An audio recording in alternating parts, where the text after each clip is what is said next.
Moi, j'ai déjà eu à discuter avec des condamnés à mort. Discuter avec des personnes qui sont en prison. Parce que moi, j'allais en prison régulièrement. Discuter avec des personnes qui ont tué quelqu'un. Et qui t'expliquaient que il fallait le faire. Oui. Lui, il n'estime pas que lui, il est méchant. Elle n'estime pas qu'elle est méchante. Non. Elle t'explique et c'est logique. C'est cohérent. Elle te dit non. Il fallait que je tue cette personne. Je vais vous prendre un cas de figure de quelqu'un qui a tué une autre. Ce sont les Camerounais. D'ailleurs, que régulièrement, même sur Internet, on en parle. Ce sont les Camerounais qui sont aux États-Unis, un homme et une femme. Et le monsieur vivait aux États-Unis depuis 10 ans. Comme il ne veut pas se marier avec les personnes qui sont aux États-Unis, parce qu'on sait pourquoi, il est venu au Cameroun. Il a trouvé sa femme au Cameroun. Il a fait les papiers de sa femme. Ils sont partis aux États-Unis après s'être mariés au Cameroun. Ils arrivent aux États-Unis, il avait une grande villa, il avait beaucoup de biens, il avait un patrimoine de près d'1 million de dollars. Ils sont restés en couple peut-être pendant 1 an, 2 ans. Après, la femme commence à le tromper, sans se cacher. Et que parfois même dans sa maison.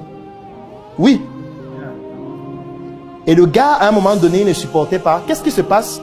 Elle dit que non, elle veut divorcer, un peu plus supporter vraiment et tout. Il est violent. À la maison, ça ne donne plus vraiment. Elle ne peut plus continuer comme ça. Elle a le droit d'être heureuse. Elle a le droit d'être heureuse. Ok.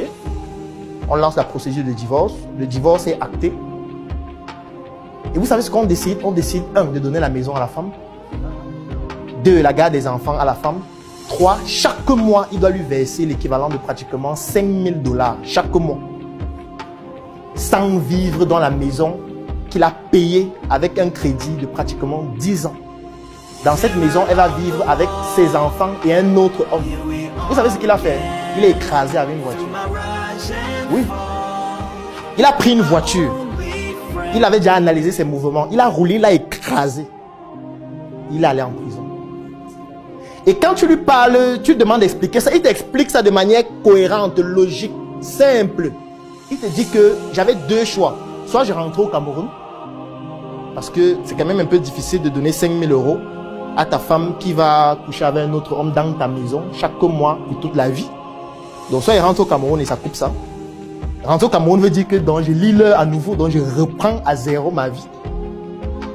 Soit je reste là-bas et puis je lui permets d'être heureuse avec son mari et mon argent dans ma maison. Soit je fais qu'on perd nous deux. Je la tue. Lui, il a choisi la 3e option. Et lui, il trouve que c'est normal. Lui, il n'a pas de problème à être en prison. Il est en prison calme. Il n'a pas de souci.